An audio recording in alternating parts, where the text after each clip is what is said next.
Hello, ladies and gentlemen, one and all, and welcome into a brand new, fresh edition. I don't want to say another. We're going to say brand new, fresh edition of the Blitz Network Radio. I'm your host, Adam Hess, and this is part one of three parts that we're doing to preview the training camp and new season for the Bears.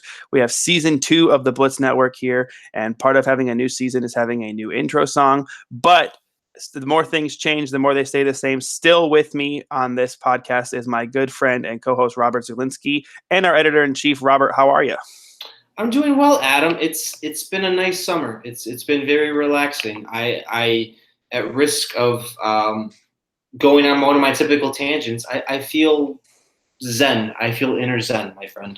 Well, taking a solid social media break like you have will definitely do that for you, and I'm a little jealous. But you have to come back now because the Bears are back, and we are ready to roll into the 2019 season. Are you looking forward to it? No, because I have to come back to Twitter. Yes, because football is back. So let's put it that way. I'm pretty excited for what this probably the most hyped Bears team that we've ever followed, Adam. I'm pretty excited to see what they can do, and I think everybody else should be as well. I can definitely agree with that. Twitter was down for about an hour and a half last week, and I thought we were finally free, and then it came back and got sucked right back into the monster. But speaking of the monster, let's just transition to our own monsters of the Midway. You like that one? That was good, huh?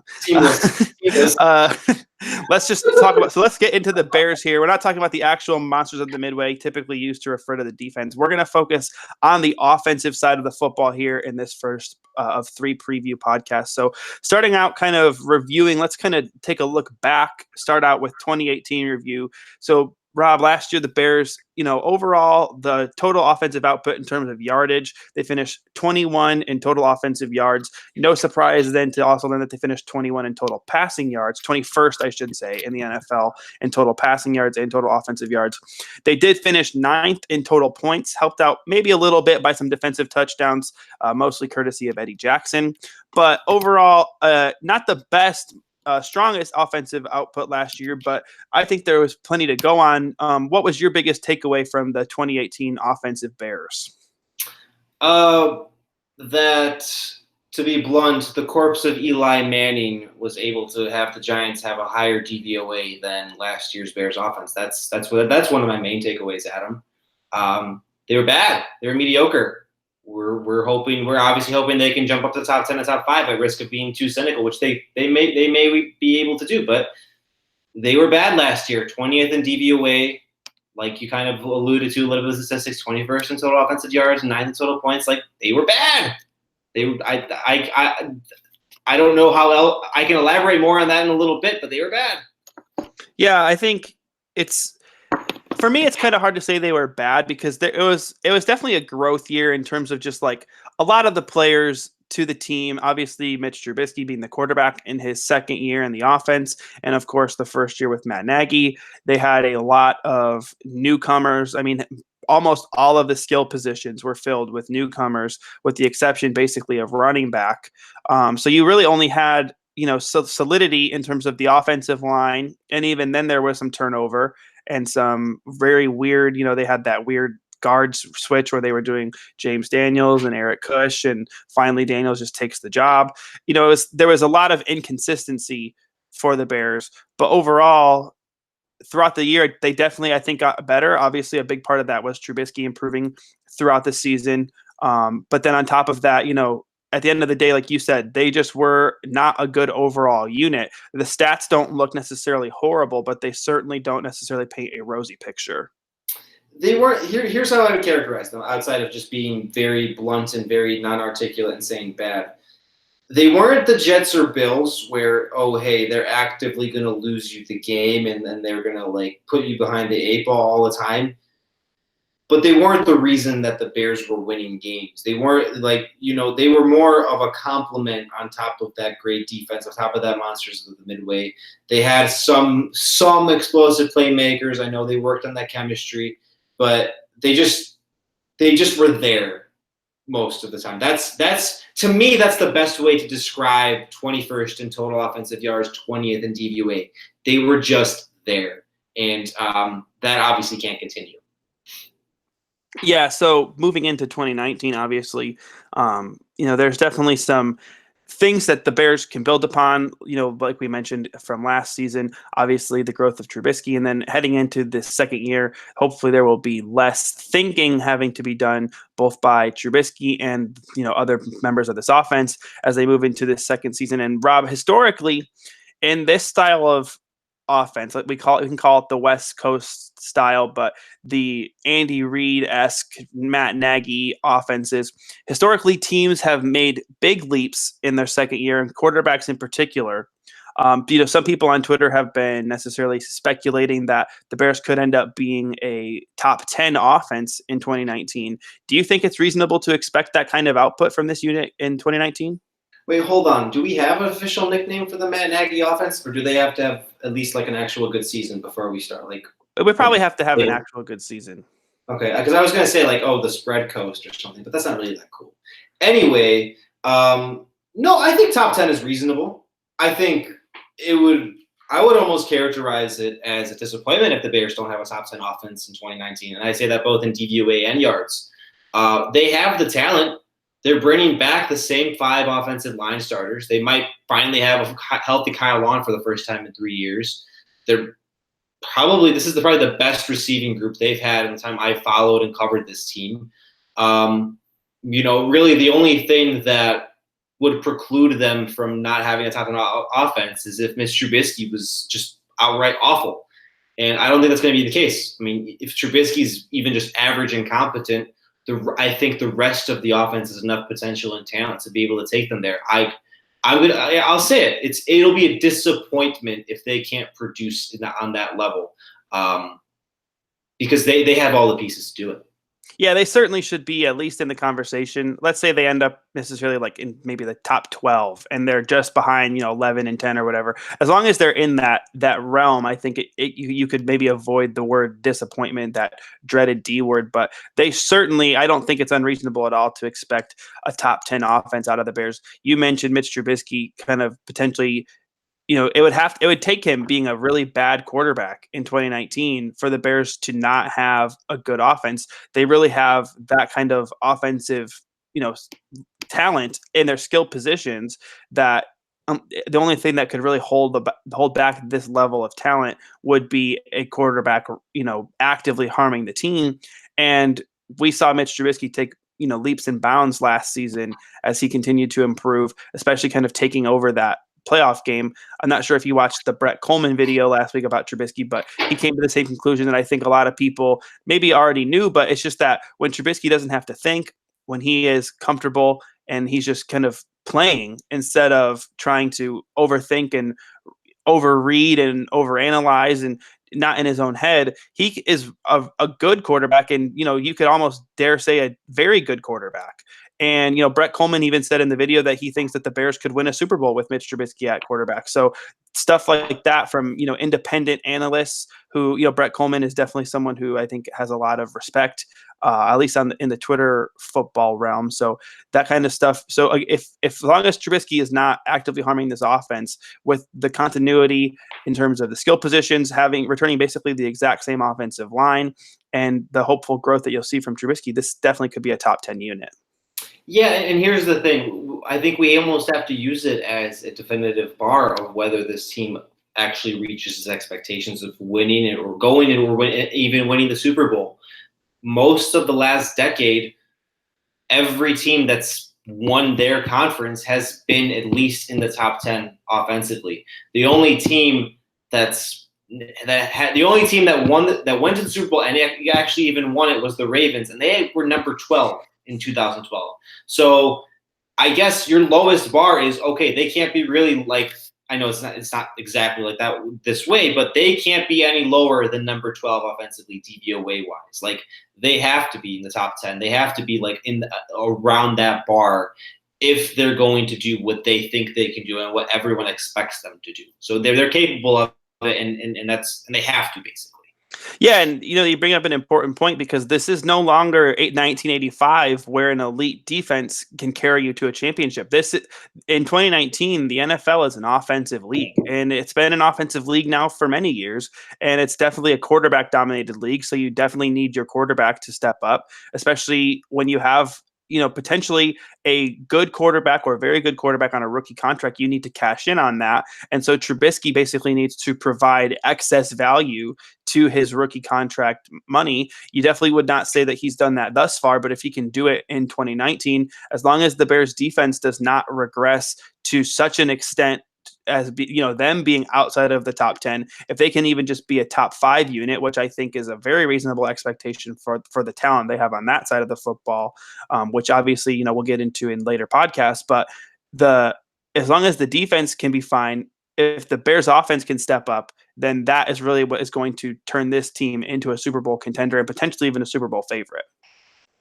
Yeah, and I don't know. I almost feel like, are we putting too much of the onus on Trubisky? Like, is it like, does he have to be like this top 10 quarterback, or can he just be more of Alex Smith with Andy Reid, except there's a more of a talented team? Like, everyone keeps talking about the leap. Everyone keeps talking about, Twitter's a constant trash heap of debate and people sleeping on Trubisky and people not sleeping on Trubisky and people not realizing that it's July and there haven't been any new games to talk about, so we're just doing this. Are we putting too much of the onus on him, Adam? I mean, it's kind of a yes and no, because I definitely think that Trubisky taking the quote unquote leap, if you will, and making leaps and bounds in his progress, or even just taking a step forward. You mentioned top 10. If you want to necessarily draw that line, if he could be a top 10 quarterback, first of all, that obviously is kind of the goal of drafting a quarterback second overall, especially when you're trading up to do that by just trading up one pick to draft that quarterback. You obviously hope that quarterback is going to pan out to be one of the 10 best quarterbacks in the NFL, at least once, even if it's not necessarily over the term of his career. You at least hope that will play out in a way that he provides value in that way. But at the same time, that's a good point that you make with Alex Smith, that the Chiefs never quite had the defensive talent that these Bears had, and also had to play in the AFC, which has been dominated by a lot of the same teams for more than a decade now, namely the Patriots. And even then, this past season, the Chiefs, when they were probably at the most talented that they've been on defense, and then with obviously Patrick Mahomes and what he did taking over the league, they still ran into the buzzsaw that was the Patriots. The Bears don't really have a buzzsaw that they're going to run into unless you're a really big proponent of the Rams all of a sudden, or if you really believe in the Saints. But otherwise, there's really no buzzsaw team that you have to try to fight through in the NFC. It's pretty much wide open. And so you're right. If Trubisky can be that kind of, I wouldn't say game manager, but be an average quarterback, league average, maybe just top 16, that would be basically the definition of league average.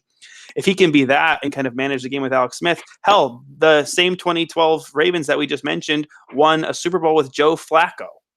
So you're definitely right that it doesn't necessarily have to be a huge leap from Trubisky, but in terms of the overall context, that certainly is the easiest way for this team to make a big leap forward into Super Bowl contention that obviously fans and the team itself are hoping for. And then at the same time, when you bring in that draft status, that is definitely something that fans are going to continue to look for to kind of justify that pick, especially when you consider the fact that, Deshaun Watson, I necessarily wouldn't consider him a clear and cut above Trubisky, but obviously Pat Mahomes coming from that same draft and Watson having a good reputation throughout the league, and even opponents calling him a future MVP. When you're looking at the quarterback class that was drafted after Trubisky, fans definitely are going to hope for a little bit more from him. So I definitely think that the fan reaction and the fan expectation there is fair, but you are also correct that some of that might end up putting a little too much expectation on Trubisky, and it doesn't necessarily have to be a top 10 quarterback. He doesn't have to step into that role for them to be the team to be successful. amidst all the mudslinging, I've really wondered. So like last year, what like a reasonable even statistical baseline would be for him this season, especially with the expectations up for the entire team. Like last year, basically like even just his statistical line of what was it, like 23 touchdowns, a few rushing scores, a little under 4,000 yards passing because he missed a few games.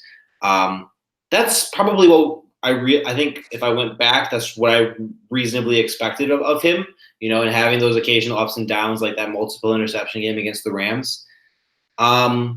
This year, I don't know. This year, I don't have a bar on it. I think a lot of people think he's ready for the explosion where he's going to be all of a sudden he's going to be Kurt Warner and throw 40 touchdowns and be the first Bears quarterback to throw 4,000 yards in forever. But I don't know if I'm ready to make that leap. I think, Adam, that I want to settle in more because I think he's going to improve. I don't think he's going to stay average. I don't think he's going to stay necessarily as Alex Smith. I'm not the biggest fan of his, but I think he's going to obviously improve and be more consistent. 31, 32 touchdowns for that, a nice little save, 4,100 yards. A little bit cutting back on the turnovers, a little bit of the cutting back on just like the lapses he would occasionally have in games. Like, I don't think he's going to set the league on fire, but he'll be someone that teams actually have to fear now outside of his legs. Like, maybe that's where I settle. Maybe that's my ultimate assessment. Yeah, and I think, at the end of the day, if you look at, I don't know how much you necessarily buy into Pro Football Reference's adjusted value stat, but Trubisky last year was still still had an adjusted value of 13. And so when you bring that, or approximate value, I should say, not adjusted value, but, and just to kind of put that into some perspective, Jared Goff on the 2017 Rams had an approximate value of 15, and last year Jared Goff had an approximate value of 18. So, I mean, and Jared Goff is kind of a decent comparison because of the fact that that's kind of a lot of people have compared the Bears to that team. If you want to look at Carson Wentz, his approximate value in his first year with the in the offense that's similar to what the Bears run, which was actually his rookie season, he had an adjusted value of 10. And then in 2017, which he was obviously had it cut short by 13 or down to 13 games by an ACL injury, but up to that point, his approximate value was 14. So there's definitely underlying numbers there. Obviously, approximate value is kind of a proprietary thing to Pro Football Reference, but there's numbers there that you can look at what Trubisky has done thus far to this point in his career and be encouraged that the next step could be coming, and that if it is, then that is going to only mean good things for this team as a whole, because we're talking as if Trubisky being an average quarterback is going to still be enough for this team to win a Super Bowl. And so if he can be more than that, if he can be a top 10 level quarterback, that's only going to pay dividends beyond what we really could expect, and that is going to turn them into a Super Bowl contender, absolutely. Or at least cap them off, definitely. I think just to kind of cap off this Trubisky, obviously we have to discuss his leap. We're going to know immediately. In contrast to last year, there was that initial 3-game start that had everybody in Chicago collectively pulling their hair out and panicking, and then he kind of eventually settled in once the midseason rolled in. I think we're going to know immediately what kind of season with Trubisky is. Quarterback play isn't always linear, but the Bears are playing Sunday night. They're playing the air quotes Sunday night because it's on a Thursday. That opening game against the Packers to celebrate everything. The entire country watching, upstaging the usual Super Bowl celebration, Super Bowl champion celebration. Eat your heart out, Bill Belichick. Eat your heart out, Bill Belichick, and go try and beat Baker Mayfield. I hope he wins. At Denver in the elevation against Vic Fangio the following week. And then you have that Monday night game I mentioned in Washington. That would probably be a little bit easier with a rookie going against a rookie quarterback with your defense, but that's still a primetime outing. Like, we're going to know immediately what kind of player Trubisky is. If he gets off to a blazing start, if he goes off 2006 Rex Grossman style, I don't think there's going to be a downturn where he starts turning into bad Mitch and good Mitch the way Rex was back then. Like, I think we're going to know based off those first few games, we're going to know immediately what happens in 2019 with him. Yeah, I definitely don't think if he has a slow game in the first game that we're gonna all of a sudden the panic button has to Well, be yeah, hit. no, I mean But the whole body of work for that. Generally. right, yeah, absolutely. Like you said, the last week or last season, the first 3 games were you could almost say a nightmare, especially that game against Arizona, who was ended up being the worst team in football. Trubisky had probably his worst game of the season against them, but then obviously he did have the breakout game against the Buccaneers, and then had a good game against the Dolphins, and kind of built on it from there. You mentioned he'd had a bad game against the Rams after injury, so he did have a little bit of a roller coaster of a season. But I do agree that if he can step up, or if he has strong start to the season right away, we're going to know this is going to be a strong season. But if he starts off a little slow, we're going to kind of know, okay, this might not be the leap that people were looking for and expecting, but that could still be okay. But here's maybe it's a little bit of a hot take question for you. I'm going to ask this question I'm going to add a little context first. So the last 2 seasons, I mentioned Carson Wentz having his 2017 cut short by the ACL injury. But before his injury, he was getting a lot of talk for a certain award. And that was his second year in the offense with the Eagles and Doug Peterson, obviously off the Andy Reid tree. Last year, Pat Mahomes won a certain award in his second year in the Andy Reid style offense. I'm not going to say, does Mitch Trubisky win the MVP, but is it reasonable to expect he could be in the conversation? What do we define as in the conversation? Meaning like top 5 or top 10 or what? Well, I guess when you say when I say in the conversation, I mean, do you think people will be legitimately talking about him as an MVP candidate? Man.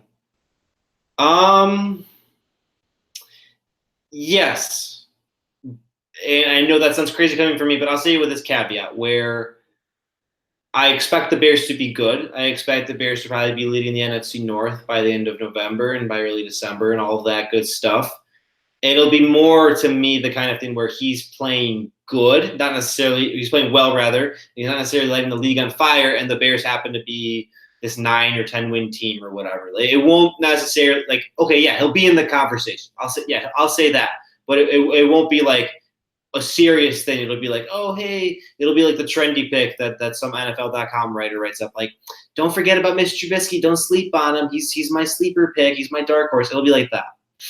Right. Yeah, I was going to say there's definitely a realistic scenario in which he is a legit candidate and potentially even a winner, because obviously we've seen quarterbacks step up in that way in this offense. But to expect him to be a front tier candidate is definitely maybe a little unreasonable. But at the same time, if the Bears are good and if he is having a good season, just the fact of the matter is that the MVP award has almost just become a best quarterback. Team. Best quarterback on best team. Yeah. Right. And so if he ends up, being a good quarterback, even just a good quarterback, he doesn't necessarily even have to be a great quarterback. If he can be a good quarterback and the Bears are one of the best teams in the NFL, he'll naturally end up in the conversation because that's how it goes. But at the same time, he could end up getting overshadowed by Khalil Mack. So I guess we'll just have to see what happens. But ultimately, I think I agree with you that it's more likely that he is kind of like a dark horse candidate kind of guy, but he could definitely end up in a conversation. And I hope he wins it, because that would mean really good things for the Bears. I almost think of it this way. I'll be a little more optimistic in saying it. Like, if I look at other potential candidates in the league, okay, let's say Pat Mahomes, for example. I don't think Pat Mahomes is going to repeat. I mean, you have the obvious Tyreek Hill situation looming over the Chiefs. I don't expect anything necessarily manifest out of that, but he'll probably miss some time. One of the most explosive weapons in the league, and noted domestic abuser and all that. So you'll have the Chiefs probably experience a little bit of a downturn, more film on Mahomes, as athletically gifted as he is. Maybe you'll have Carson Wentz finally healthy. You have Drew Brees, who kind of faded down the stretch last year, and was the understated reason for the Saints falling in the playoffs, not the pass interference or phantom pass interference.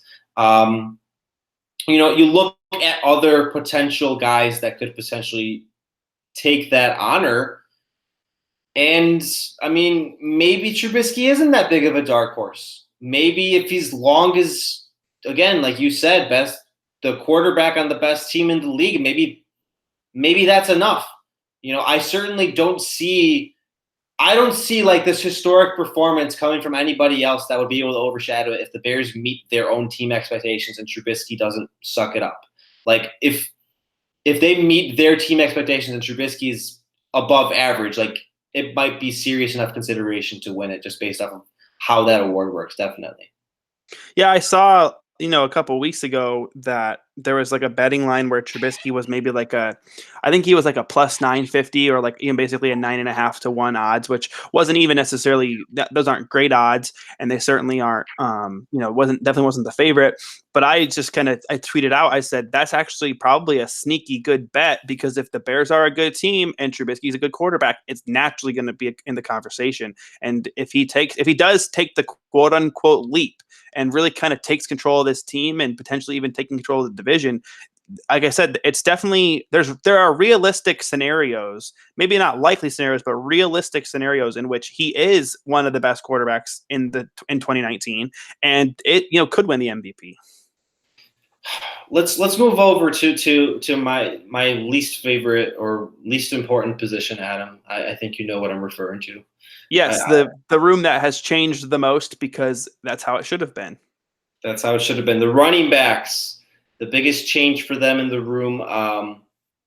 Obviously, fan favorite, bell cow traditional Jordan Howard has gone away to Philadelphia.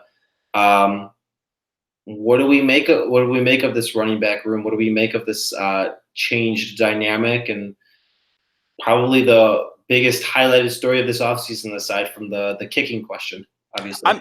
I mean, for me, I think, with all due respect to Jordan Howard and everything he brought to the Bears in his first 2 seasons, I think we both kind of talked about this, throughout the 2018 season, but shaking up that running back room, I think, was almost done a year too late. I think that the Bears really should have moved on from Jordan Howard during the 2017-18 offseason while they were in the midst of adding guys like, obviously hiring Matt Nagy and adding guys like Allen Robinson and Trey Burton and, much more athletic, versatile options to this offense. And when it was pretty clear from the get-go that Jordan Howard was not going to be a fit for this offense, they held on to him. And credit to Matt Nagy, he tried his absolute hardest to get Jordan Howard going. He was obviously mic'd up in that Jets game and, made that sideline promise that I think people really latched on to. And I think, obviously Howard was kind of one of the lone bright spots from the dark John Fox ages. But at the end of the day, he was so clearly not a fit for the offense. Can't really catch balls out of the backfield. Doesn't really run through contact, even though he gets credit for being a strong runner. He gets tripped up a lot at the line. Averaged 3.7 yards per carry last year, which is just, really abysmal. And so just overall, it needed to happen. And bringing in Mike Davis and David Montgomery and, to kind of a lesser extent, Cordarrelle Patterson, those are very, very, very welcome shakeups to that running back room for me, where those are all guys who bring a lot more versatility, a lot more options to the football field. And it's not so obvious that when you bring one of them on the field, it's going to be a run or pass play. I like that point you mentioned. Do you think people, and the Bears in particular, at least with the John Fox regime, do you think they got caught? Do you think they got caught too much in the smash and dash narrative of Howard smash and Tariq Cohen dash? Do you think the Bears for themselves for a time were evaluating Howard too much on that initial Anthony Thomas rookie style season of over 1,300 yards? Do you think that's what extended this out for them to finally have this actual versatile running back room that unnecessarily pushed this out? Well, I think, I wouldn't necessarily say it was the wrong move at the time, especially when they still had John Fox running the show, because the offense was kind of predicated off the run in that time. And Howard was very productive. Obviously, his rookie season, I think he averaged over 5 yards a carry. He was arguably in his rookie season better than even Ezekiel Elliott, who was the 4th overall pick in that same draft. So when you look at the running production, Howard was very productive in that first offense. So I don't think it was the wrong move for the Bears to continue to stick with him, for at least one more year. And then even keeping him around for the 3rd year, I think that there was there's enough reason there, enough logic there to understand why they did it. But I think there is definitely an extent to which you mentioned, the fans buying in a little too much to the smash and dash idea, and just obviously like Chicago, we like to worship like the toughness and the grit and the pound football and the 3 yards in a cloud of dust, and that's just not what the game is anymore. And it just was so obvious, especially last year when Jordan Howard getting the ball just at times felt like it was actively hurting the offense. And so, yeah, I definitely think that, fans and the Bears might have bought in a little too much. At first, it might not have been actually a bad decision, but it definitely started to, I think, actively harm this team and this offense. And that's just, when it comes to that, you have to just, make do with what you can and move on. Yeah, and it's like, I don't know, it's what's held the Bears back, I guess, from having a modern offense. I've been one of the big proponents of running backs don't matter, and it's more funny for a little bit of how hyperbolic it can be sometimes, because they do matter a little bit. I'll admit that they do matter a little bit. Right, like Todd Gurley was, almost inarguably the most important Rams offensive player last year. Right, but then they still even made the Super Bowl without him. Yeah, C.J. Anderson, the backup running back, who was a little bit overweight and not a football, I think, for a little bit, and plucked off of the free agent wire in Week 15. And then he just runs all over the Cowboys in a playoff, right? Like it was nothing. Like, there's that's how I could pull with it. But I wonder, Adam, what the balance really is going to be like with these running backs. I wonder how the Bears end up splitting the time between Davis and Patterson, like you said, kind of with Patterson and Cohen and Montgomery. You look at their snap counts from last year. Cohen played 46% of the snaps. Howard played 58%, and then everyone's favorite Bear, Taquan Mizell, played 6.51. Taquan Smoke Mizell, that is, because he very much earned that nickname. Because I wish he would disappear. Because okay, let's just not even pod the rest of the time. That was. Dude, like Taquan Mizell did not deserve that, man. Come on. But anyway, what do you expect the balance to be like? I mean, you can put a concrete number on this. Like, I don't know. This is one of those cases where there's only one ball to go around. There's only so many snaps to go around. But it's a good problem to have, but it's something to consider. Yeah. So let me ask you this real quick, and this might be bad radio, but do you have the actual number in front of you of like total touches between Tariq Cohen and Jordan Howard? I don't have the exact touches. Okay. I have the snaps. Hold on. So this is very bad radio, but this is Adam Hassan Roberts Zaglinski special. Bad radio here, but I want to find I just want to find total touches, because I want to try to figure out. If I know the total touches, I'll be able to make my point a lot better of what I'm getting at. Bad radio. How about the weather? At least we're not watching the White Sox. They're playing terrible tonight. They're playing awful tonight as we record this. Yeah. Yes. Adam's the biggest White Sox fan I know, and but they always turn it around. Okay. So 250 rushing attempts. And 270 touches for Jordan Howard last year. Okay, 270 touches, and then let's see. I have Cohen right in front of me. So 99 plus how many receptions? 71. Holy crap! So 160 for him. So that's what, 410 total. So between them, yeah. Right. So I think that I ask all that. Sorry for the bad radio, but I do all that because when you look at what Mike Davis got in Seattle last year. He had himself a total of 146 touches, 34 catches, 112 rushes, averaged 4.6 yards per carry and 6.3 yards per catch, which are decent numbers for a running back. I think if you can keep Mike Davis around that, let's say 140 touch mark, that's good usage of him, making good money, and obviously, or making good use of the money you're spending on him. And he had good production there, especially in the running game. 4.6 yards per carry for kind of a second option back is really, really good production. Nothing to scoff at from your secondary back. Then I would project Tariq Cohen to get closer to 200 touches, but I think a lot of that is going to be on pass plays. I think, like I said, he had last year 71 receptions and he had 91 targets. So obviously that's a little bit of an issue with maybe some accuracy for Mitch, some drops from Tariq, but overall, we like seeing 91 targets and 71 receptions. That's a lot of touches, that were attempted to him. 91 attempted targets, through the passing game. So thinking that he's probably going to get close to that again this year, he could have 100 catches out of the backfield, which would be pretty insane.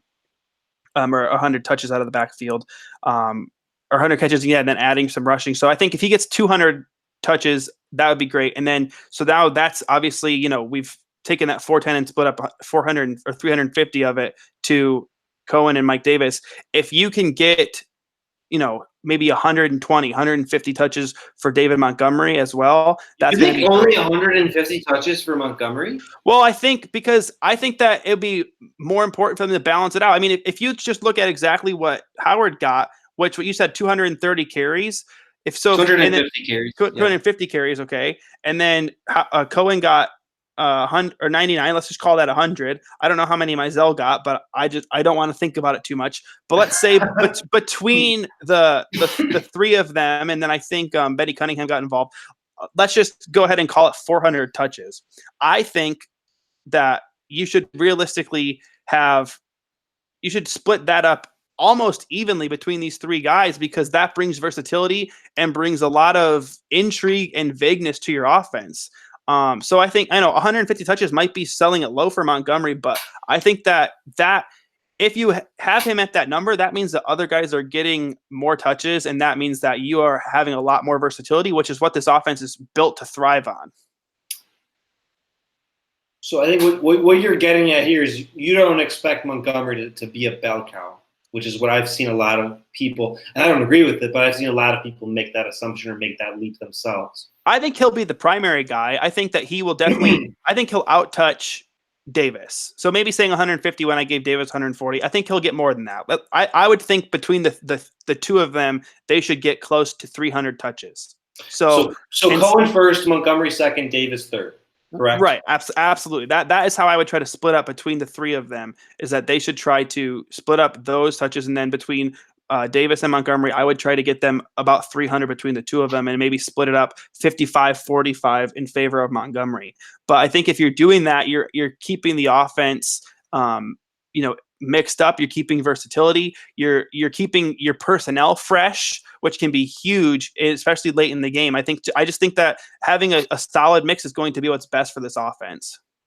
Is this, as a lot of people have said, is this what will, I guess, ultimately take the Bears into the top 10 offense? Or rather where, they were missing this element at running back. And I don't know. For me, I go back and forth on it where, they have, it was more, their issues were more up front. Their more issues were just going back to Trubisky and being inconsistent.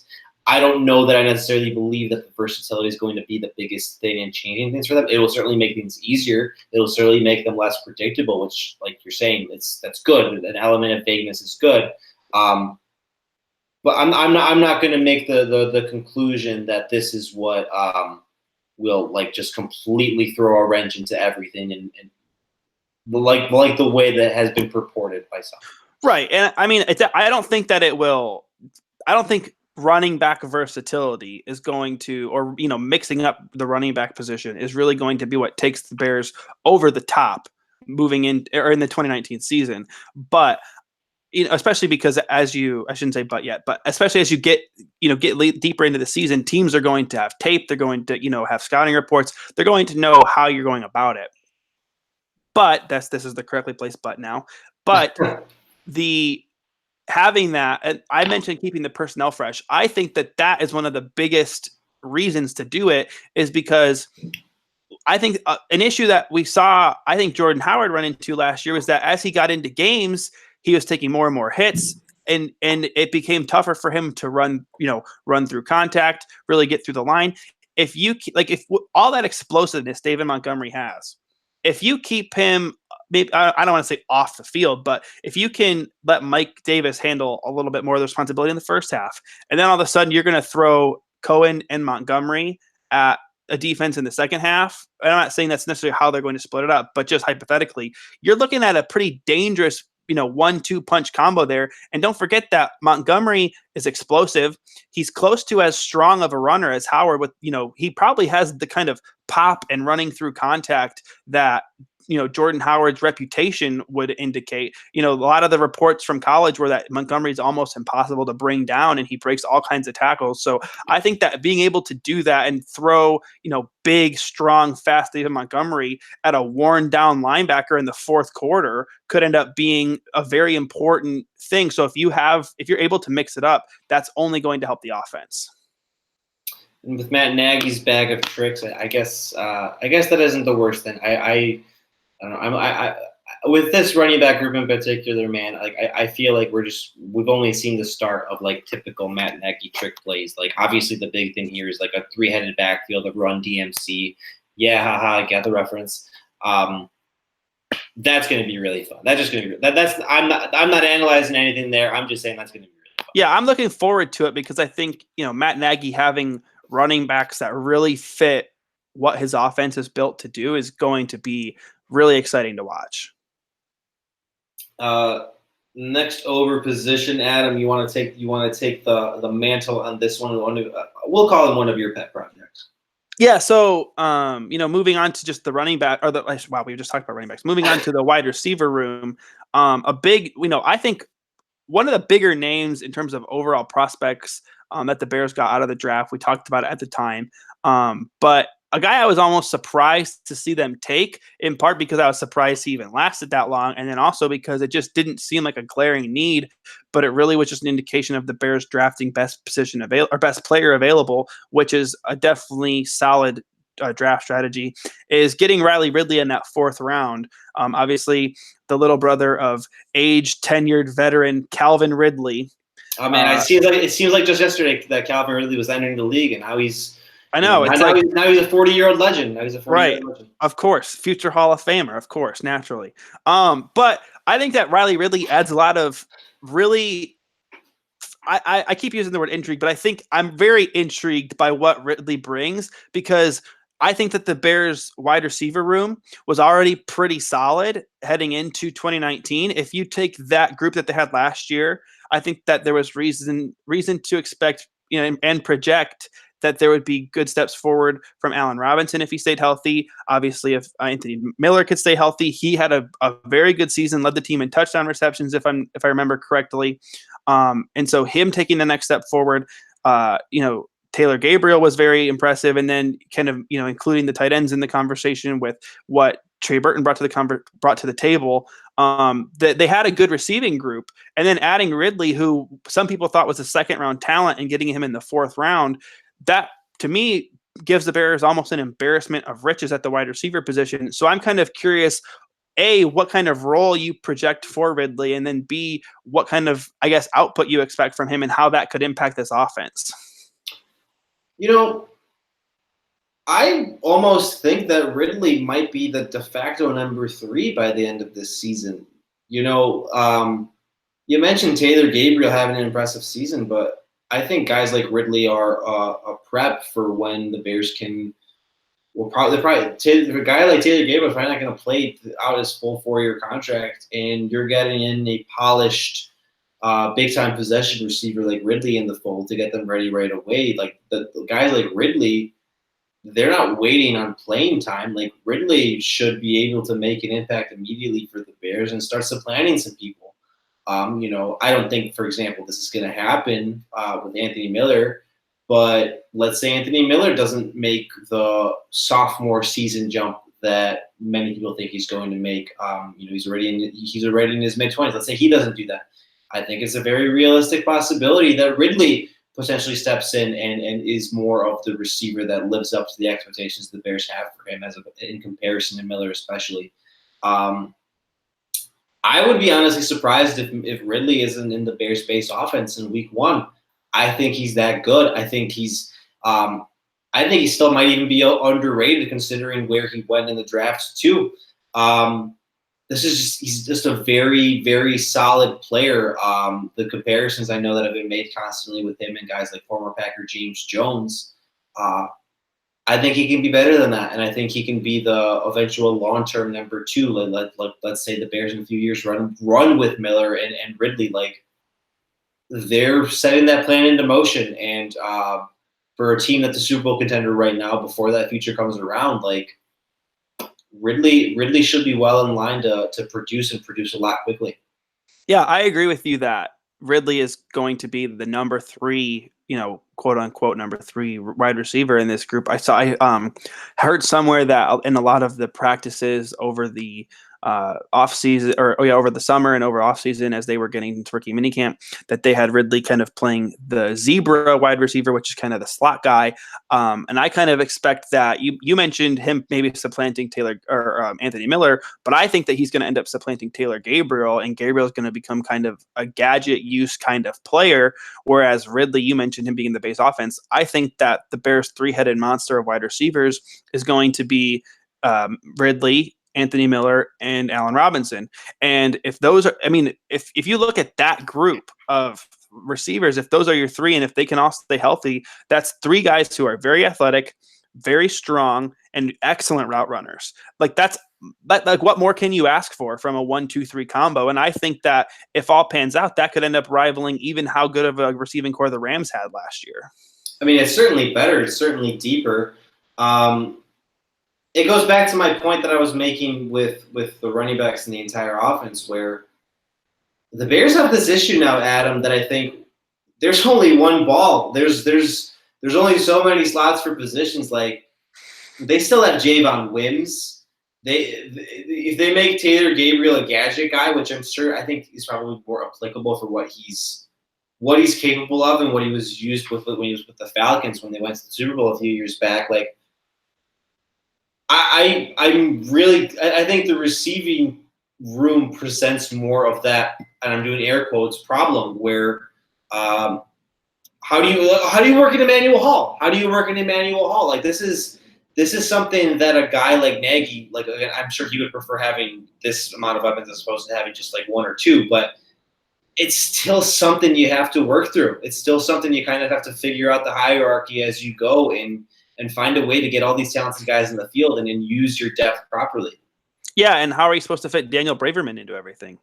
Oh, absolutely. Daniel Braverman. Right. Who am I forgetting? Tanner Gentry.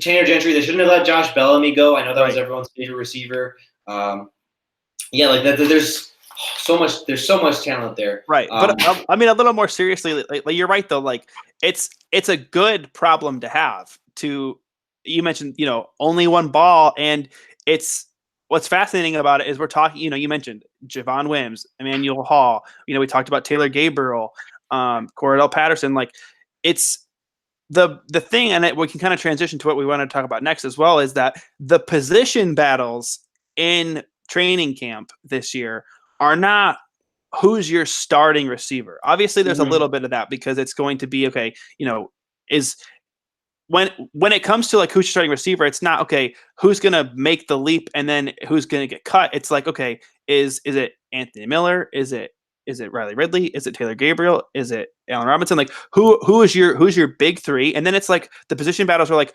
who can bring enough on special teams to make the team? Because everyone that they have, even Javon Wims, the 7th round pick, and Emmanuel Hall, an undrafted guy, those guys bring enough talent as a wide receiver to warrant being on the roster, on the 53 man at the end of camp.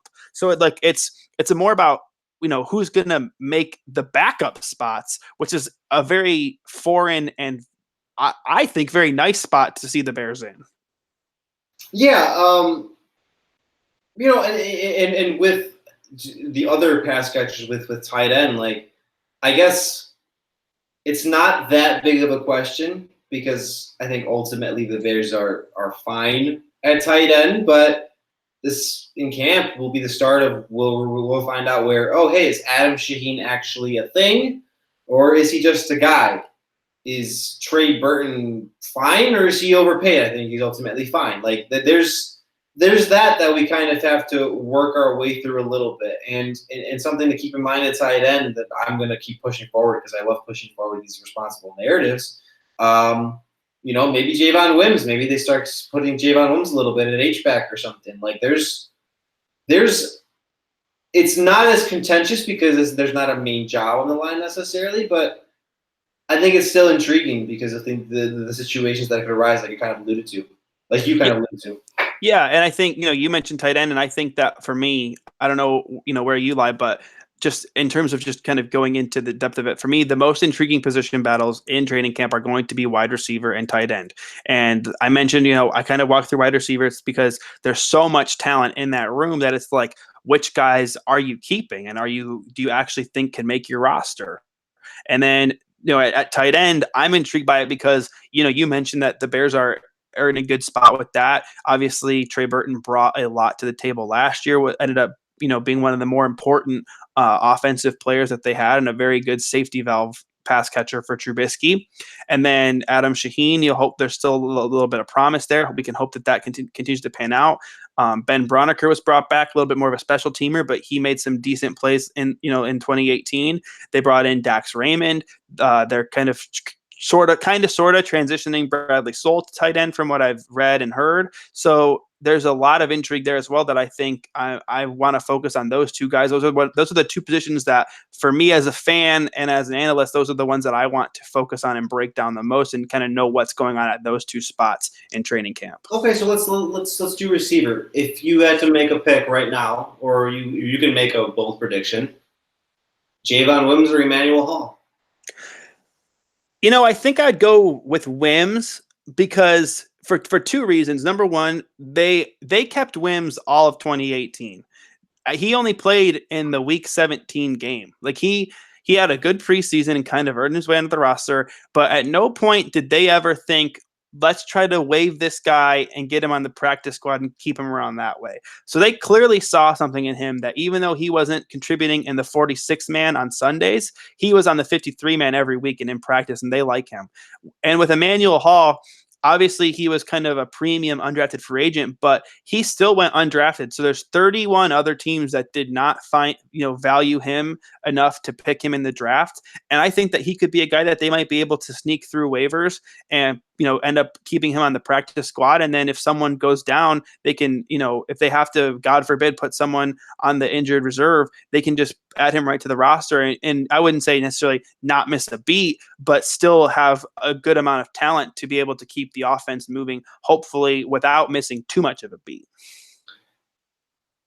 I find it funny that when we talk about these younger guys that are still trying to earn their way and who the Bears can stash and stuff, and it's so fascinating to me. Like Cordarrelle Patterson just seems to be like, do we just designate him as like this? He's like this independent unicorn. Like, does he even matter in any of these like depth charts and hierarchies? Because like he's a running back, but he's also a returner and he's also a receiver. It's like, okay, like he's just everywhere. Like, is he their fourth best receiver? Is he their third best running back by carries, or is he just like a guy? Like, is he like a gadget like Gabriel? Like, I don't know. I was thinking about that while you were noting Wims and Hall. Like, I don't know. Patterson is so hard for me to find in this context. Yeah, well, what's nuts is I was thinking about this and I looked into it today that, through the conversation about running backs, we almost didn't talk about Cordarrelle Patterson other than just bring up his name. And then we're talking about wide receivers. We almost don't bring him up. And then you bring him up now. I'm looking at his contract right now. Let's just say for some reason the Bears get through training camp and this guy doesn't fit, they could cut him. They would have $5 million in dead money, and it would still cost them $765,000 against the cap. But let's say Emmanuel Hall has a huge training camp and he's going to be a supreme value at the wide receiver position. To me, I eat that $5 million in dead money. I eat that $765,000 in cap money and just say, thanks, Cordarrelle Patterson, but we can have Tariq Cohen return kicks, because there's so much other talent that Patterson would really have to impress me. I think that, to me, he's almost like an odd man out on this roster. Whoa! I have my hands on my head, sir. I think he survives the year. Really? I'm bringing out the hot takes early. Let's do it. Wow. On the first podcast, like the first official season 2 kickoff of the Blitz Network, Adam S. says Cordarrelle Patterson maybe might not make the final roster. Like, my goodness, sir. Listen, I know it's a hot take in probably an unlikely scenario. Okay, Right, but you still said it. I said it. You still because said because think. Okay, let me just ask you. Okay, who do you think could bring more value? Maybe not necessarily to just the 2019 Bears, but to the Bears long term, which ultimately should, they should be focused on this season, obviously, because it's the one in front of them, but they still need to focus on the long term. Do you think 21-year-old Emmanuel Hall or 28-year-old Cordell Patterson has more potential to have long term value?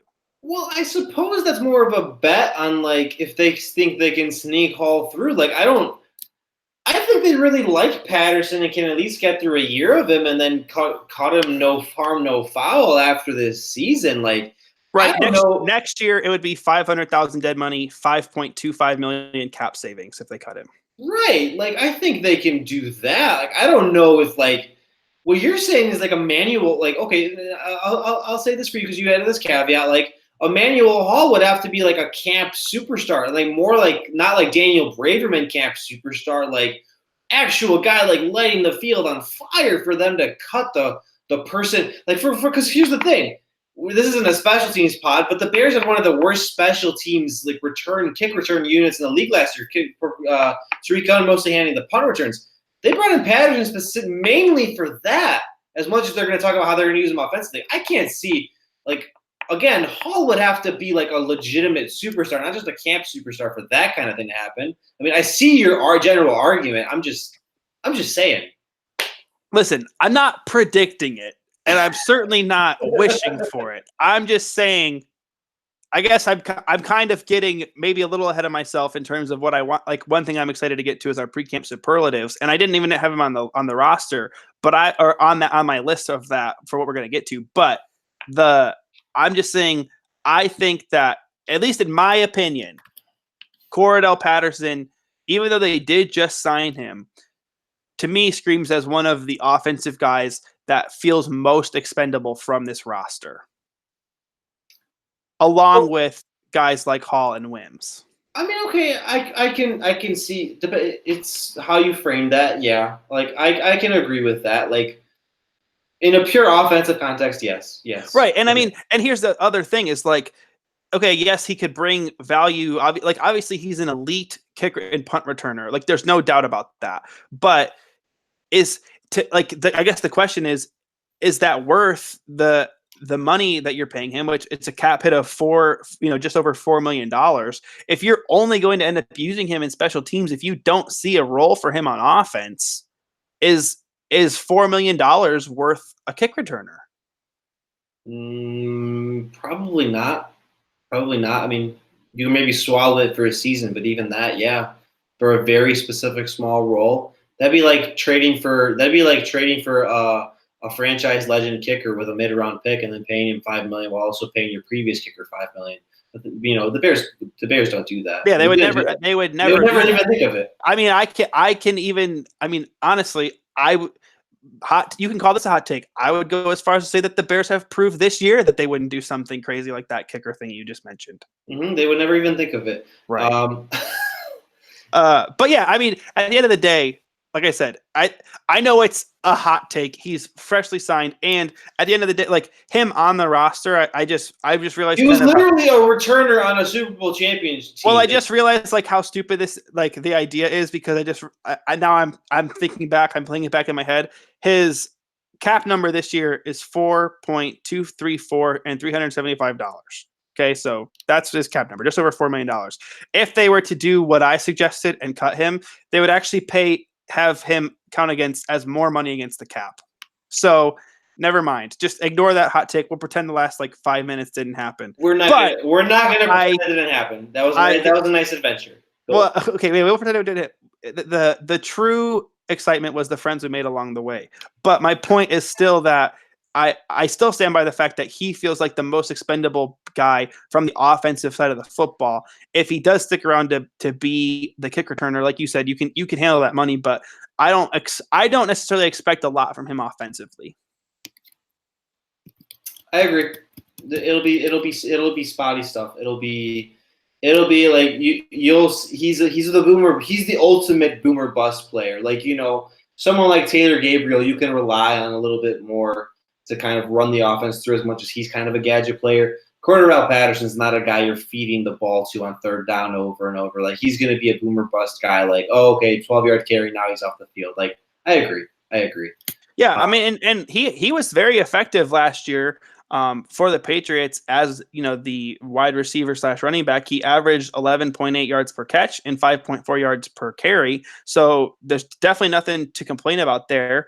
But he ended up with a total of 63 offensive touches. If he's around that number, that's fine. But he also better bring a hell of a lot of value as a kick returner than to justify paying him $4 million to be a kick returner and only get 60 touches all year. Without a doubt, my friend, I will let you salvage that little tangent you kind of went on and agree with you there. I am fully aboard that. But yeah, he's probably not getting cut. That was probably pretty stupid for me to say that. Anyway, let's transition to the next thing. Kind of speaking of guys who could get cut, I want to do pre-camp superlatives. Okay. So I basically have four things I want for us to go through. We'll each name one person. Hopefully we don't end up naming the same person, but we did not prep for this so far as this is improv. This is live here. Like, this is from the hip, people. So Rob, I'm going to start with this category number 1 of 4. Okay. If you had to pick one offensive player for the Bears moving into this training camp, which player has the most to prove? Now, when you say most to prove, are you talking purely in a camp context, or are you talking like camp as a precursor to the season and all of that? Like, I would say the latter. Camp as a precursor to a season. Okay. So I will leave you him if you potentially take him, but I don't think you will. Maybe you will. I'm not going to go with the obvious answer, and with Trubisky, I'm going to go with Anthony Miller. Guy like Anthony Miller last year, second-round pick. Bears traded up to get him.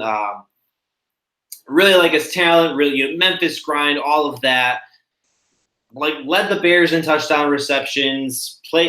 Occasional playmaker, but for the most part, really faded down the stretch. He had the occasional outburst of games. He had a nice game against the Lions. He did outside of that game. His best outputs were several 40-yard receiving games. Down the stretch, had like a total of 6 targets, 4 receptions over the regular season. Wasn't really much of a factor against the Eagles. To be fair, most of the offense wasn't. It's well documented that Miller was a little bit more of a freelancer, a little bit of a guy that the Bears had to rein in because he's so talented, because he's so confident, which is a good thing. But sometimes, those kinds of guys want to work around the structure of the offense when they haven't learned the NFL the NFL offensive nuances and all of that good stuff. I think Miller has a lot to prove. I think people are anointing him as the number 2. I think people are anointing him as the superstar. And I'm not ready to go that far. Especially considering the rest of the talent on the offense now and how evenly or relatively evenly it's all going to be spread out. Miller, if he doesn't get off to this rocking start, if he doesn't show bam, he's ready to go and he knows his responsibility, and receivers coach Mike Furry doesn't have to constantly correct him all the time with all the youthful mistakes he made last year, he's going to find himself down the pecking order. My original thought that I had between Riley Ridley supplanting Miller as the potential number 2, I very well think that I think that is very much possible if Miller doesn't get off the ground running. He doesn't really have much of an excuse. He's 25.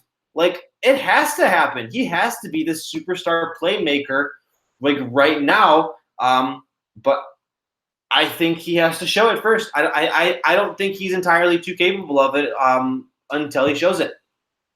Yeah, I think that's a good pick. You bring up a lot of good points with Miller. I definitely think that, and you talk about doesn't have any excuse for some of the youthful mistakes he made last year. He at the same, on the same token, he has basically all the talent in the world. So that's kind of what lended to, I guess, those issues. But when you have all that talent and then you don't you don't show it off, then you really have no excuse because you can't blame lack of talent. It was clear last year that he had the talent to play at the NFL level. So he definitely would have no excuse there. For me, this is a guy, Rob, that I hope this doesn't break your heart. I know you've been high on him in the past, but to me, it's Adam Shaheen. And a former second-round pick out of a Division II school, the Bears had a lot of high hopes for him. They stuck by him. Obviously, lost a little bit of 2018 to some injuries. Obviously, he was on the IR for most of the season and then came back and then had a concussion. And it was a tough season for him, but even when he's been on the field, he hasn't really shown the level of production that I would expect necessarily from a second round pick, and really, really has not lived up to that potentially ill-given baby Gronk nickname. So I really need to see a lot more from Adam Shaheen. I looked up his contract. I mean, I don't necessarily think it's a likelihood he gets cut, but the Bears could save money if they don't aren't impressed with his training camp and decide they want to go a different direction. They would end up saving money against the cap. Not a lot, but they could end up cutting him and saving some cash and moving on if other guys prove themselves. And I know that Dax Raymond has been very impressive in offseason training camps and was another premium undrafted free agent that could end up proving to be, someone that could take that job from Shaheen. If the Bears did cut Shaheen after the fact, it would be around 1.2 million-ish of dead cap money. I think that even goes down a little bit less the further you go into the season based off of his contract structure. So just keep it in mind. Yeah, and Adam, it does break my heart for you to say that, but it's a realistic thing. This is a guy that's he struggled to stay on the field. Last year he had that ankle injury and foot injury and missed really the entire first half of the season, and then comes back and has a red zone 2-point conversion and gets a concussion almost immediately right away. To me, it's very obvious that it's the kind of thing it's very obvious that he's talented enough to thrive in the NFL and is talented enough to last in the league off of the talent. But in my favorite cliche, the best availability is ability, and he doesn't really have that. The best ability is availability. The best ability is availability. Yes. You said it backwards, but yes. I did say it backwards. But yeah, he hasn't shown that ability to do so. And like you said, if Dax Raymond is showing off, you can't keep holding on to this dead weight. That's when you have so many other offensive weapons, you can't do it. You at some point have to cut the cord and admit defeat, even if it was a very high pick and even if it was a guy you liked. I'm still personally optimistic on him, but he probably is he's the only reason he's not receiving as much attention as say a guy like Trubisky or whatever else. I don't think people see tight end as this big issue. But if we're talking from an individual context, I think you can reasonably say he has the most to prove of any of the higher profile guys you have on the entire roster. Yeah, definitely. And that's why I picked him. So thank you for agreeing. Well, I was just go on. All right. In a kind of on the flip side of that, who is a player with the most to gain? So I guess to give you the context, who's a player where they might be flying under the radar a little bit and can really launch themselves into, I would say a notoriety status.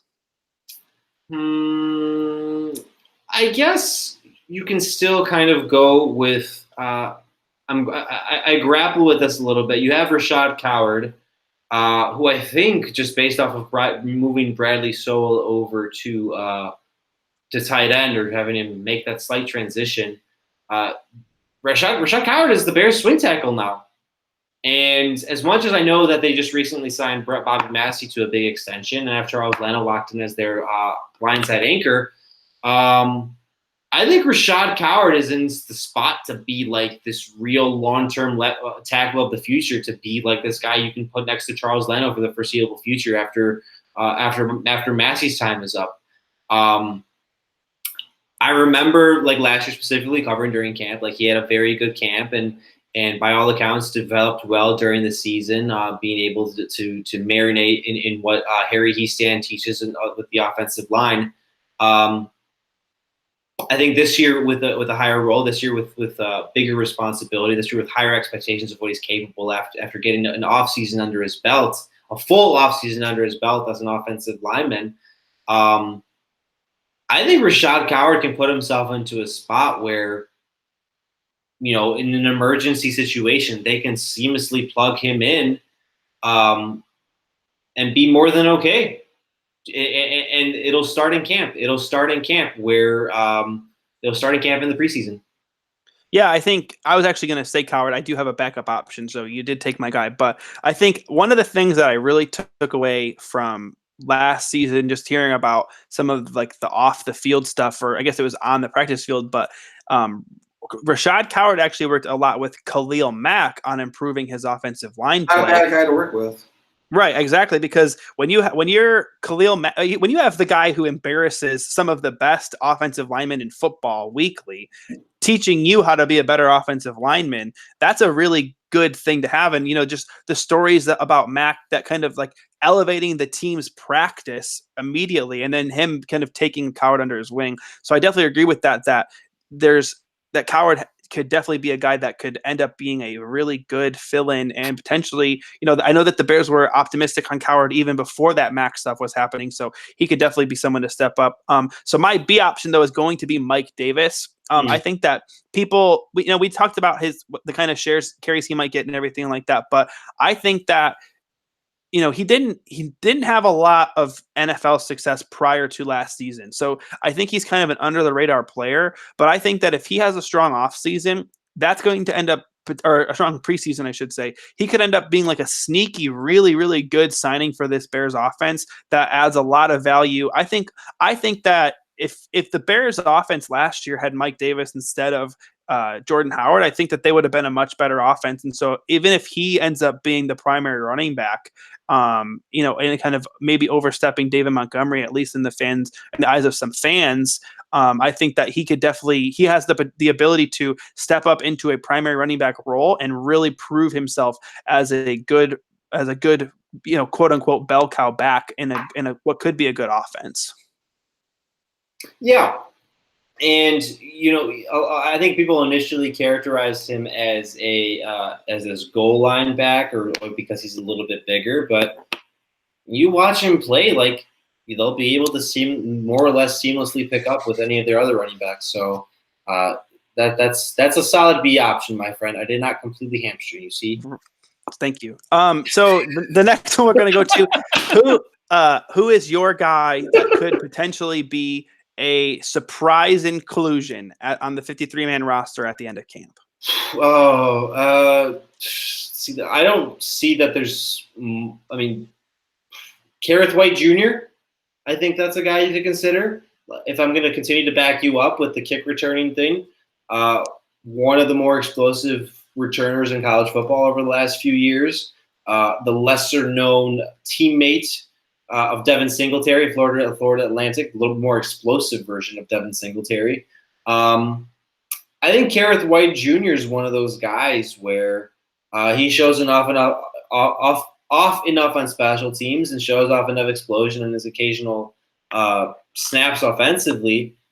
If he could sneak in on that 53-man roster, he's someone that the Bears might be able to put in at the bottom and maybe supplant someone else on special teams. He's explosive enough and gifted enough. I'm not going to say that necessarily he's going to make it because the Bears are so stacked at both of the positions he would play offensively, and obviously he still has to work his way through special teams. But that's someone I think could make a lot of noise in Bourbonnais at minimum.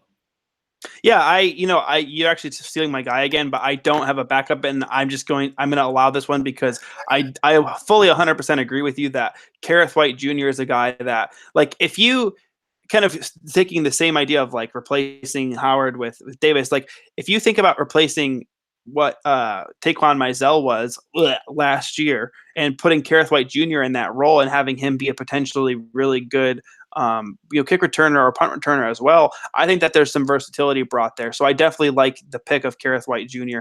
I think that he is someone that I think I'm kind of keeping tabs on, where a 7th round pick, again, we've mentioned it with Hall, could be someone they could potentially sneak through waivers and keep him on the practice squad for a worst case scenario kind of deal. But he's an athletic freak and kind of in that similar mold to Cohen. I wouldn't say on the same level, but in that kind of smaller athletic guy role, that he could end up being someone that could make sense as the Bears keeping him around.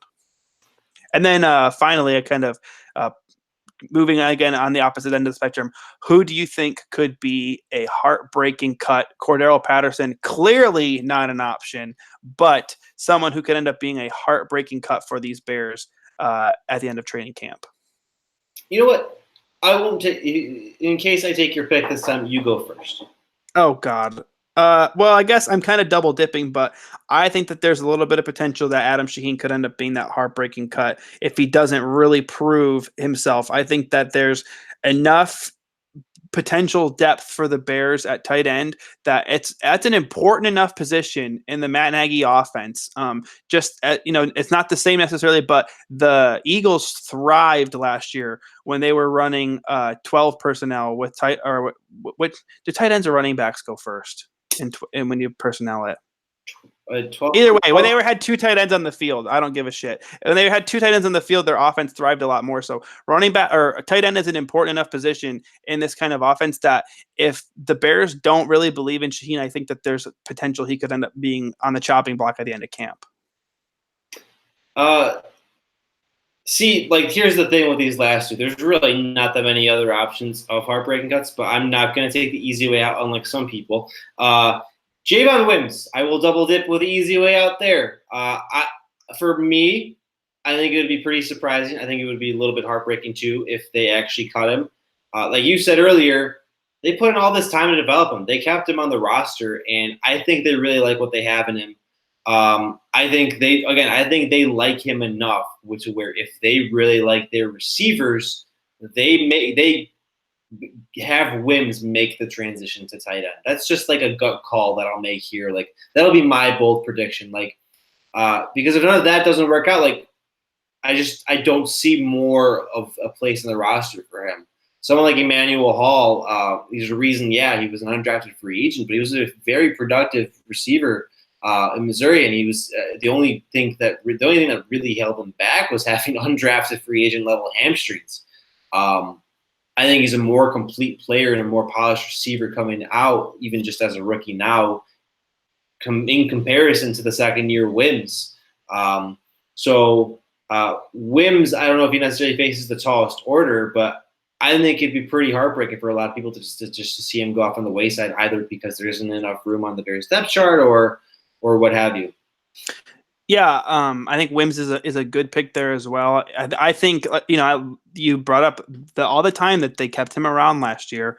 It would be tough, but I think the tight end idea is sort of interesting for two reasons. Number one, he definitely has the size for it, but number two, when I suggested it with Kevin White last year, you laughed at me.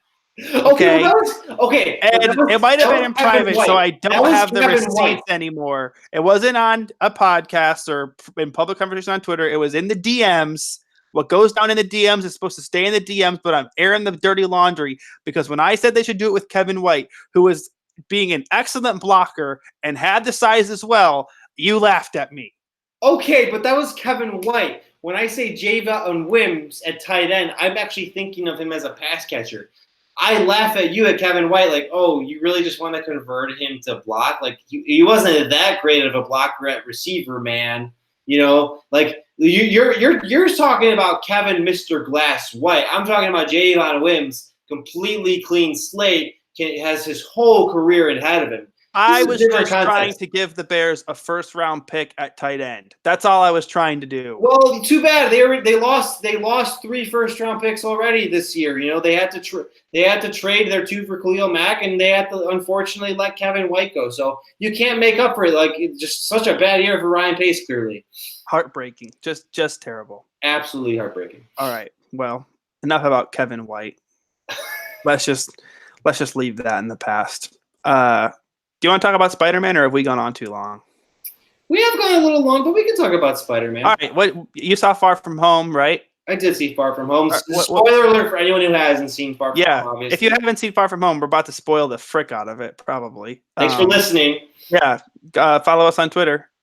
If you've had to listen to the podcast before, or you've probably found it from one of our links anyway, so you know our handles at this point.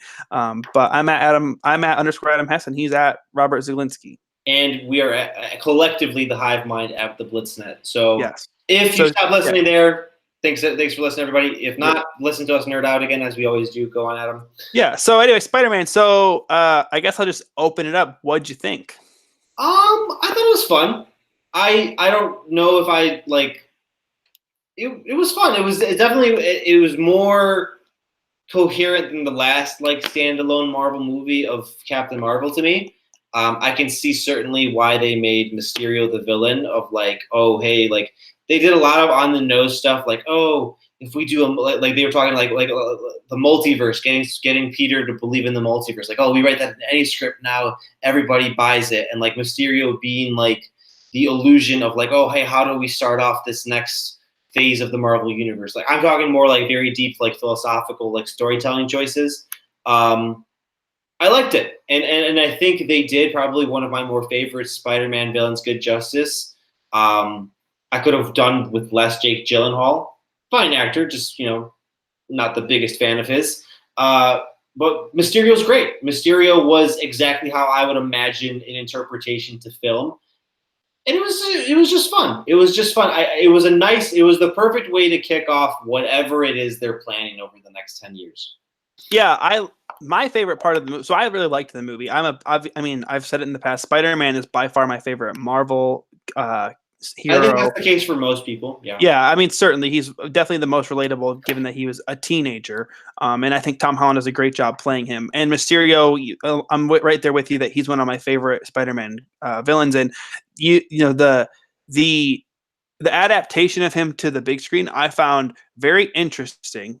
I was very intrigued to see how they were going. I know when we first saw that, the what was the trailer, we talked about it on the podcast. We talked about how there was Sandman and Hydro Man, and it was like potential. Is it Sinister Six? But I really liked in the end the take that they had with him generating these like ridiculous projections, but also having those drones. Because at first I was like, well, if it's just projections, how is there all this real damage? And then it was like, oh wait, the drones are actually causing real damage at the same time. It was very well done. They didn't have any loose ends there, which I was very impressed with. They tied that up really nice, and it was a really good adaptation, both for like modern day film and then also for how the Marvel universe has moved forward. And I guess technically supposed to be like 5 years in advance in terms of technology and the technology that has been prevalent in this Tony Stark quote unquote technology era in the Marvel movie. So it was just a really good take on Mysterio, and overall generated a fun movie. And I'm very intrigued to see where they go forward, moving on with the Marvel universe from here.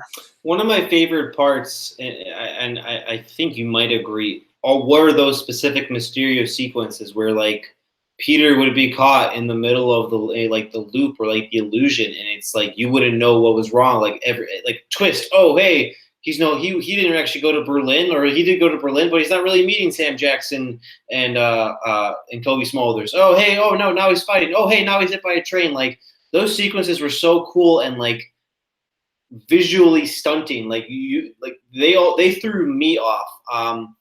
It reminded me a lot of like the Arkham games with the Scarecrow sequences. Yes, reminded me exactly of that. I thought of the same thing because it gave me that kind of like similar like goosebumps and like hair sticking up in the back of my neck kind of feel. It wasn't like scary, but it was suspenseful, and it like kind of had you on the edge of your seat, and it was definitely like a really interesting idea. And then it also really added like, I didn't see it coming, and that's what kind of made it really cool was then at the end when he created a similar scenario, and Peter had to tap into his quote unquote Peter tingle, the spider senses, which I wasn't a big fan of them kind of making light of the spider senses because it's a really cool ability. But overall, calling it the Peter tingle, I thought that was kind of just silly, ridiculous attempts to be funny, which, as I've talked about in the past, do kind of bore me and I grow tired of them. But that being said, the growth of him, basically getting his ass handed to him and getting hit by a train at the end of that first sequence to now he knows exactly where everything is. He's sensing it, and then almost gets shot in the head, and then said catch. I thought he caught the bullet at first, but he just kind of knocking the gun away. Like that whole thing, that growth in him as a character, and kind of like taking in obviously the having to have the responsibility of people thinking he's the next Iron Man, but really taking the responsibility of himself and believing in himself as a hero and not just trying to force himself to be the next Tony Stark was a really cool character development as they went as well. Yeah, and I'll say this: the disappointment I have, and it's only because I really wanted the Sinister Six, is that they killed off Mysterio. Like, he's dead, right? Like, or unless it's an illusion and he's not. Like, I don't know, but No, well, because he had Edith check if it was any illusions, and she said all illusions were down. And then I don't think she said anything about vitals, but he definitely seemed pretty dead. okay. So, like, I really wish they would have kept him alive. Like, for once, like, well, that would require Marvel. What's the word? Like taking a chance. I don't know. I had the same feeling after Black Panther because I thought that Michael B. Jordan was fantastic as Killmonger. He was one of my favorite, Marvel villains to that point, and there was a lot of potential with him as either moving forward as a villain or even like a potentially converted hero, and they just killed him off. Like they don't like to keep non-main villains around.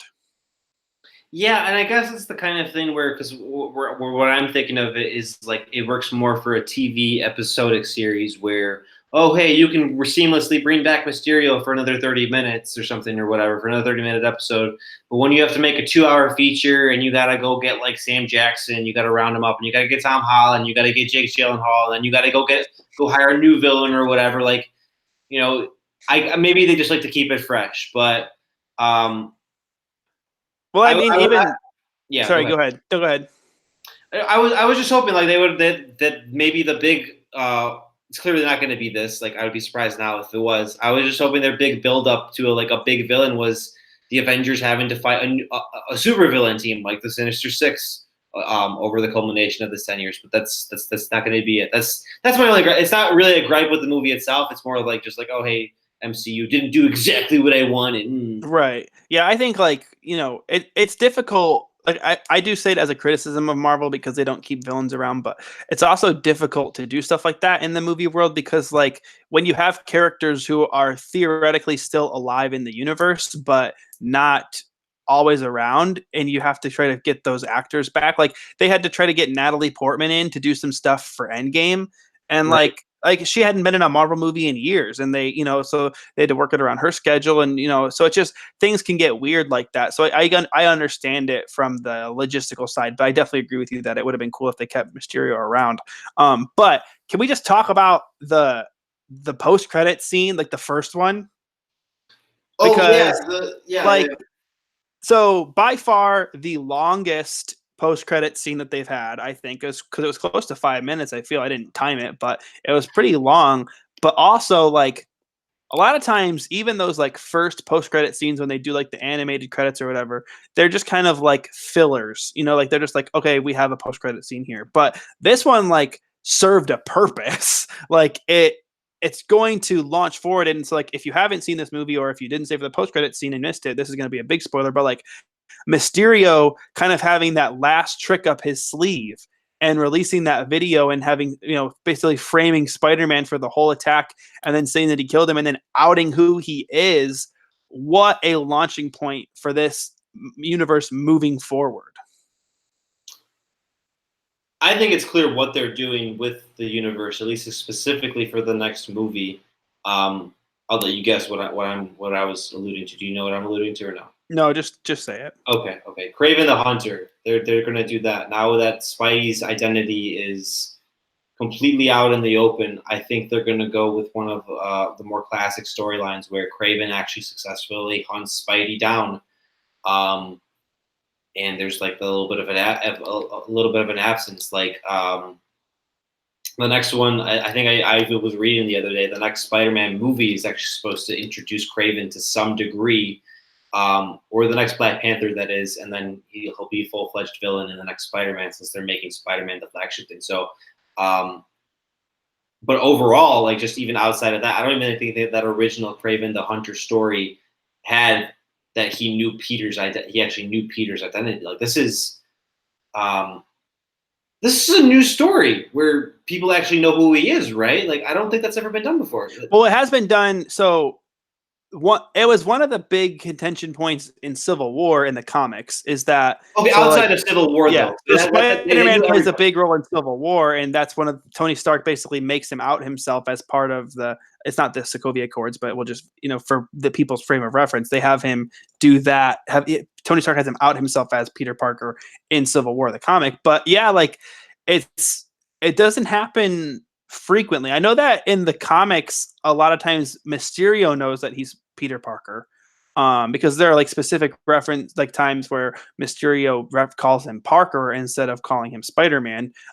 So he knew, but ultimately, like I think some of it is kind of like time being a quote unquote flat circle, in that we of course have Iron Man kick off, and he's like the main leader of the Avengers. And at the end of Iron Man 1, he says, I am Iron Man. And everyone knows who he is. And then kind of with Spider-Man now taking over those reins, like very heavy-handed, and for a good reason, but heavy-handed references that this is the next main character, which it should be that way anyway. But him being revealed at the end, it's kind of time a flat circle thing, but it still adds intrigue and like makes it more interesting. And especially like everyone's gonna look at it and like Spider-Man is a teenager. Like the world knows that now, which is a pretty incredible thing. And it's like it's cool to think that they might even be able to turn this in from like like it's endangering Peter to where like it could actually turn into Spider-Man being even more inspirational to people as well.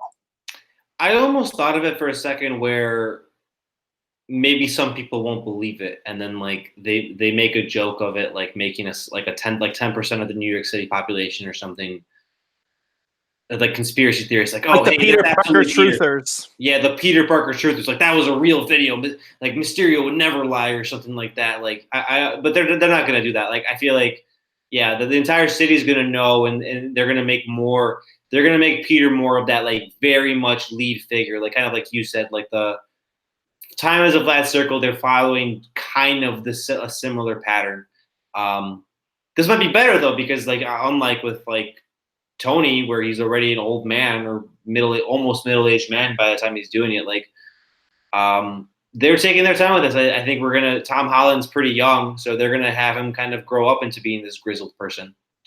Yeah, and I think one other thing that I kind of just thought of this, but I think could be cool. You mentioned the multiverse idea earlier, but I know that there were, Tom Holland and actually Tobey Maguire and Andrew Garfield were all supposed to have cameos in Into the Spider-Verse, and with this idea of a multiverse existing, and obviously Into the Spider-Verse having been such a hit and pretty much the best Spider-Man movie made to this point, including Far From Home, I believe, it'd be really, really cool if they could find a way to cross over those two universes. It's in some way now that Disney owns Fox, and is able to kind of have a little more control over Spider-Man. Well, seeing as how Disney is all about the creepy live action movies now, I mean, you can certainly pull it off much more easier with real human beings. Spider-Man Into the Spider-Verse live action. Yeah, well, there's certainly. I mean, I think that's the creepy part is definitely like Lion King, and obviously they did Jungle Book too. But like,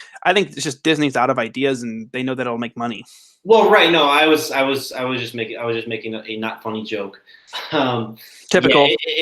okay, wow, dude. All right, goodness me. No, it I'm would be. here today. I'm sorry. I know. It'd be much better with like live humans. You don't really have to animate anything. You're already doing heavy CGI on all the Spider-Man swinging around. I don't know if they could. I don't know wherever Tobey Maguire is. If they could even undig him or dig him up. Like I don't know if he's still dancing on the street or doing his like he did in Spider-Man 3. He might still be caught up in that loop. So I dig it, Adam. I dig it. That's a creative idea.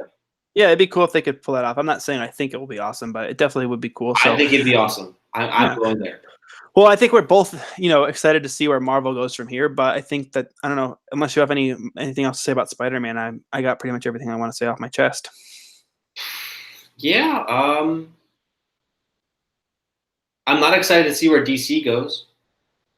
Well, I don't think anybody is. I mean, they need to just tear that shit down. I didn't mean that as a conversation starter. I was just trying to get you. I know, but I'll just say I'd like to be on the record. They just need to start over. They lost Ben Affleck. Like that was like supposed to be your big draw. You've had like one good movie. Shazam was fine. Okay, they can start over after the next Wonder Woman. Do that. So then finish the next Wonder Woman, release it, and then start over. I think because Wonder Woman's good, and like they don't have such a dark tone. But anyway, Wonder Woman wasn't dark. That was the one movie that's ironically been the most like actually optimistic and nice. Well, I know, and I liked Shazam too. But anyway, we won't dig into that too much. Anyway, Rob, do you have a final parting shot Bears related? No. Thanks, guys, for coming along with us for the ride of the second season.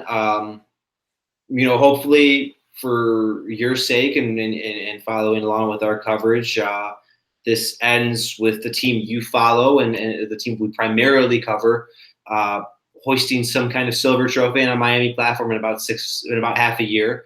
We'll have you covered every step of the way. This is our unofficial official start to that ride, to what should be hopefully a great roller coaster ride. For Adam and for everybody on the team, thanks again for coming along. Thanks again for coming along with us, and I'm looking forward to what happens.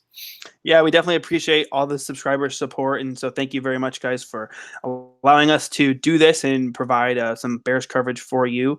A lot of us are just a bunch of young dudes who like football, and so it's pretty cool to be able to share our opinions and analysis with people. And the fact that you guys are willing to support us in that end is really exciting. So we appreciate it all. So for Robert, who you can find on Twitter at Robert Zielinski, that's ZEG Linsky with an I, and you can find me on Twitter at Adam Hess, that's HESS. Find us on Twitter at The BlitzNet and on Patreon at patreon.com/BlitzNetwork. Know the $5 work there and follow everyone else on the team. Hopefully you know who they all are. We definitely have sent out plenty of tweets about who the rest of the staff is, but keep tabs here, folks. We're going to have more podcasts coming and a lot of really good analysis as we get into training camp and the 2019 season. So for Rob and everyone at the Blitz Network, thanks again for listening and stay classy.